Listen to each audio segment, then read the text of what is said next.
मसीह network channel में आप सबको स्वागत करता हूं। आज एक नया विषय के साथ मैं आप लोगों के सामने आया हूं। वीडियो शुरू करने से पहले यदि आप हमारा चैनल को सब्सक्राइब नहीं किया है तो कृपया आप हमारे चैनल को सब्सक्राइब करें और बेल आइकन दबाएं ताकि आने वाले दिनों का नोटिफिकेशंस और अपडेट्स आप लोगों को मिलता रहे। चलिए दोस्तों, आज की वीडियो की ओर हम बढ़ते हैं।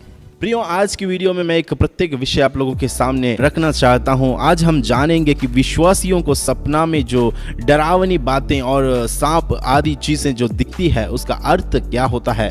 आज हम इस विषय पर हम चर्चा करेंगे। प्रियो, सपना जो होती है वो मनुष्य के जीवन के सबसे एक महत्वपूर्ण आशीष है जो प्रभु ने मनुष्य को जो दिया है। मैं कभी सोचता हूँ कि बिना सपना का हमारा जिंदगी का क्या मूल्य और क्या अर्थ होता है। कभी कभी हमारा जीवन में जो सपनाएं होती है वो अच्छा होता है और कभी बुरा असर पड़ने वाली सपनाएं होती है। प्रियो, हम जो देखने वाली सपना के द्वारा हमारा मेंटल हेल्थ में बड़ी प्रभाव डाल सकता है। बाइबल में हम देखते हैं कि परमेश्वर ने अपने लोगों से सपना, दर्शन और अपने वचन आदि चीजों आदि माध्यम के द्वारा परमेश्वर अपने लोगों से बातें करता था और अपने संदेश को लोगों तक पहुंचाता था। खासकर पुराने नियम के लोगों को जिनको परमेश्वर का वचन या व्यवस्था नहीं दिया गया था, परमेश्वर ने सपना या दर्शनों के द्वारा ज्यादातर उन लोगों से बातें करता था। पुराना नियम के कुछ लोग जैसे कि यूसुफ ने अपनी जिंदगी में आने वाली महिमा के विषय में काफी सपना वो देखता था और दूसरों का सपना का अर्थ को व्याख्या करने का वरदान भी परमेश्वर ने यूसुफ को दे रखा था। और हम देखते हैं याकूब के विषय में भी, याकूब भी अपनी सफर के बीच में स्वर्ग और स्वर्गदूतों के विषय में भी वो सपना देखा है। दानियल नबी के विषय में हम जानते हैं, दानियल की किताब में दानियल जो काफी सपना परमेश्वर के संबंध में जो देखा है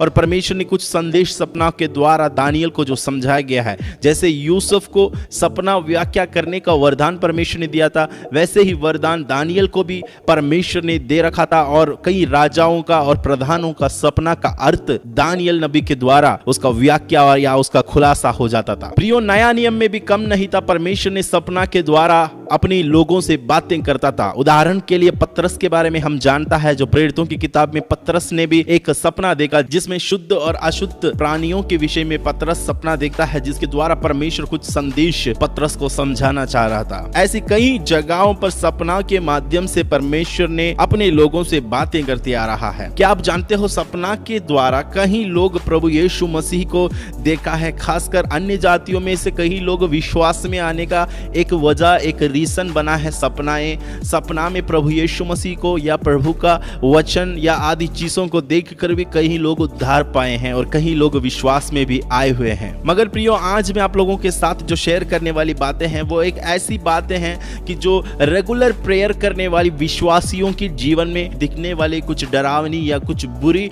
सपना के पीछे उसका अर्थ या उसका मतलब क्या होता है, इस विषय में मैं आप लोगों के सामने आज बताना चाहता हूं। मैं ऐसे कई विश्वासियों से ये सुना हूं कि जो उनके जीवन में ऐसी कई प्रकार की डरावनी सपनाएं होती है तो उसका मतलब वे जानना चाहता है और उस सपना के द्वारा उनका जीवन में उदास या डर पैदा होने लगता है। कभी कभी कुछ लोग बोलते हैं कि उनके सपना में उन्होंने जब देखा तो एक बड़ी सांप, एक अजगर जैसी एक बड़ी सांप उनका पीछा करते हुए या उनको अटैक करने आते हुए उन लोग देखता है करके कहीं लोग बोलता है। कहीं लोग कुछ और बुरे बुरे सपनाएं देखता है जहां पर एक बाढ़ आता है, नहीं तो एक बड़ी पहाड़ के ऊपर से वे गिरते हुए। ऐसी कई प्रकार की बुरी बुरी सपनाएं उनके जीवन में जब होता है तब ये विश्वासी लोग सोच में पड़ जाता है कि इसके पीछे का मतलब क्या होता है। प्रियो, मैं आज बाइबल के आधार पर आप लोगों का सपनाओं के पीछे परमेश्वर का जो उद्देश्य है वो मैं आज जितने बाइबल हमें प्रकाशन देती है उस आधार पर मैं आप लोगों को बताना चाहता हूं। कभी कभी विश्वासियों के जीवन में, जो निरंतर प्रार्थना करने वाले लोगों के जीवन में परमेश्वर सपनाओं के द्वारा, दर्शनों के द्वारा, वचन के द्वारा, अपने प्रभु के दासों के द्वारा परमेश्वर अपने संदेश को पहुंचाना चाहता है।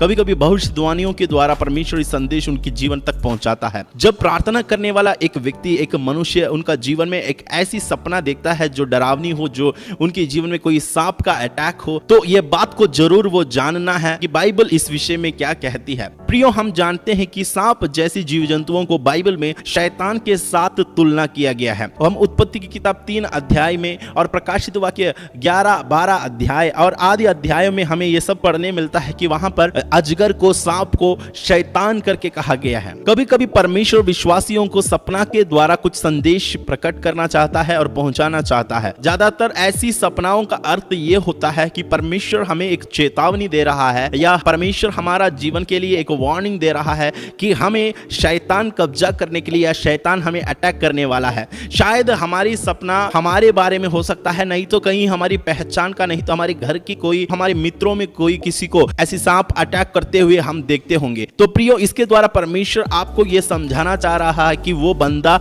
नहीं तो उसको शैतान अपने कब्जे में करने के लिए उसके पीछे पड़ा हुआ है। तो ऐसी अवसर पर उन्हें करना क्या चाहिए? जिस समय परमेश्वर ऐसी संदेश के द्वारा उस विश्वासी से ऐसी बातें करता है, तब उस विषय के लिए वो जरूर प्रार्थना करना है, क्योंकि उस शैतान का जो बड़ी अटैक जो होने वाला है, एक बड़ी समस्या उनका जीवन में जो होने वाला है, उसमें से वो बच निकले और उसमें से वो छुड़ाए जाए। इसलिए परमेश्वर की उपस्थिति में ज्यादातर प्रार्थना में लगे रहने की आवश्यकता होती है। कभी कभी हमारा प्रार्थना लाइफ घटते जाता है, कभी कभी हमारा आत्मिक जीवन जब घटते जाता है तो परमेश्वर हमारा जीवन में कुछ संदेश दे रहा है कि देखो, एक सांप के समान शैतान हमारा जीवन को खाने के लिए हमारे पीछे पड़ा हुआ है। तो मेरे प्रियो, मुझे सुनने वाले लोगों, परमेश्वर आपको समझाना चाह रहा है कि कुछ सपनाओं के द्वारा कि आपका आत्मिक लाइफ, आपका स्पिरिचुअल लाइफ को आप बिल्डअप करें और आप परमेश्वर की उपस्थिति में बैठकर प्रार्थना में और उपवास के साथ आप लगे रहे, ताकि आपको शैतान कभी गिराने ना पाए। ऐसी कई प्रकार की सपनाएं जो जीवन में जब होती है, निरंतर प्रार्थना करने वाले लोगों के जीवन में ऐसी बुरी बुरी सपनाएं जब दिखने लगता है, तो जरूर जानो कि हमें प्रार्थना के लिए समय अलग करना है और परमेश्वर की उपस्थिति में बैठना है। तो प्रियो, मैं आप लोगों को बताना चाहता हूं कि हमारा जीवन में होने वाली सपनाओं के विषय में हमें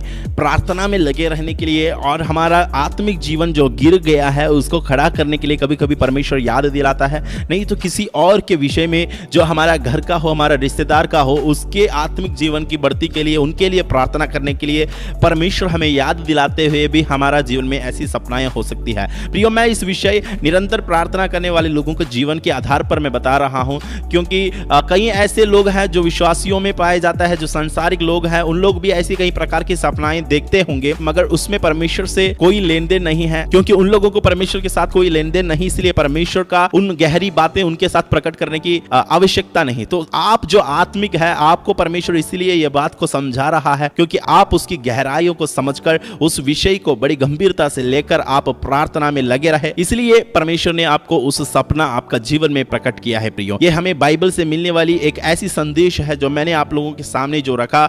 अगर आपने अपने जीवन में ऐसी सपनाएं देखते हैं तो कृपया जरूर आप उस वक्त आप प्रार्थना के लिए समय अलग करें, और जिस सपना आपने देखा और जिसके भी विषय में हो, आप उस विषय में प्रार्थना करें, क्योंकि कई प्रभु के दास लोग और कई प्रभु के भक्त लोगों ने ऐसी बड़े बड़े सपनाएं देखा है, वो बाद में पूरा हुआ है। कभी कभी हम लोग इसको छोटे मोटे बात समझकर हम उसको ठान लेता है, बाद में बड़े एक नुकसान जब होने लगता है तब हमको उसका अफसोस होता है और हम पछताने लगता है कि काश हम उस समय प्रार्थना किए होते तो ऐसे नहीं घटता। तो मेरे प्रियो, ऐसी विपत्ति आने से पहले हम परमेश्वर की उपस्थिति में बैठकर प्रार्थना करें, और जिस संदेश परमेश्वर पहले से आपको बता दिया है उस विषय के आधार पर आप अपने प्रेयर रूम में घुटने टेके और उस विषय के लिए जरूर प्रार्थना करें। छुटकारा परमेश्वर जरूर आपके जीवन में देने पाए। Thank you for watching my video. आज की संदेश के द्वारा परमेश्वर आप सबको आशीष देने पाए। आने वाले दिनों का वीडियो आप जरूर देखने के लिए हमारे चैनल को सब्सक्राइब करें। तब तक परमेश्वर आप सबको आशीष करे मेरे प्रियो।